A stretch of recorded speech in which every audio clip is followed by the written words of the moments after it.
How to change PIN on PayPal. If you need to change your PayPal PIN whether for security reasons or just to update it, this video will walk you through the process step by step.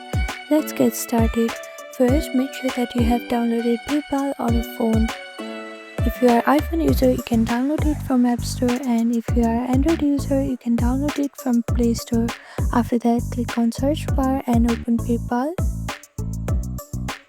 Now make sure to log into your account.